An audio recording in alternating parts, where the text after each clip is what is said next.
Hello mga ka-nice people, so ayan for today's video, samahan ninyo ko dahil mamimitas tayo ng talong sa araw na ito. So ayan guys, simulan na natin ang paghahanap ng mga bunga. Lintian sa bulis kiti, igwa tulos ako nakita guys, dakulaon. O siyempre takmaon tatulos inita tibadkin makadulag pa. So ayan, ipagpapatuloy ko lang guys ang pamimitas ng talong dito. So pero makangalas-ngalas man baya guys, ta iba-iba ang size kan talong adi. Igwang small, igwang medium, igwang large. Pero thank you Lord na lang talaga ta XL sa kuya.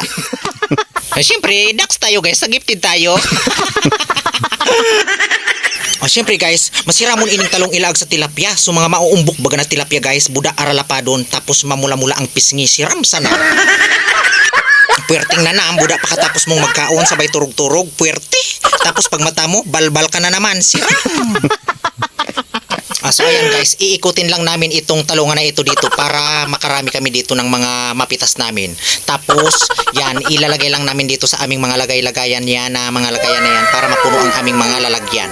So ang dami pa dito guys, mga bunga-bunga oh. So ayan, titipunin lang namin ito para makarami kami. Tapos ito pa oh.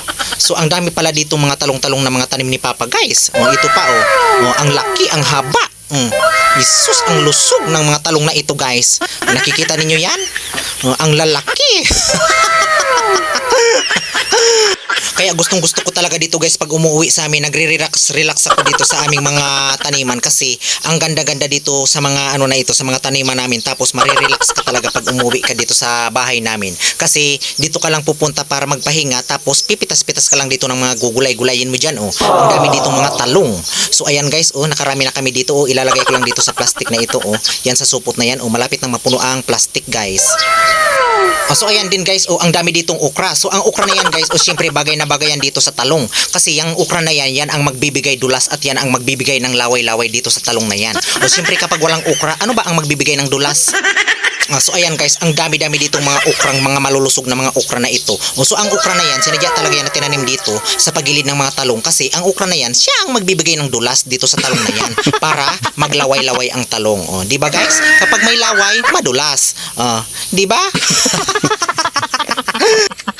So ayan guys, nakadami na kami dito ng talong tapos okra. So ang okra na ito guys, marami itong mga bitamina at sustansya. Kaya sinadya talaga yan dyan na tinanim sa malapit sa talong kasi yan ang magbibigay ng sustansya sa talong.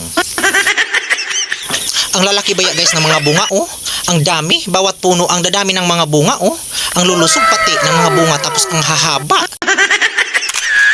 So ito na guys, I'm finished. Tapos na ako mamitas ng mga okra at ng talong. So pati yung mga laya-laya na mga ano na yan guys, na mga okra, pinitas ko na para ipantanim na naman namin ng mga panibagong pananim. So yan ang mga binhi ng mga okra, yung mga tuyo na kinuha ko na guys. O sa mga gusto dyan maghingi ng mga pananim, so mag-chat lang kayo dyan at mag-comment lang kayo dyan sa baba guys.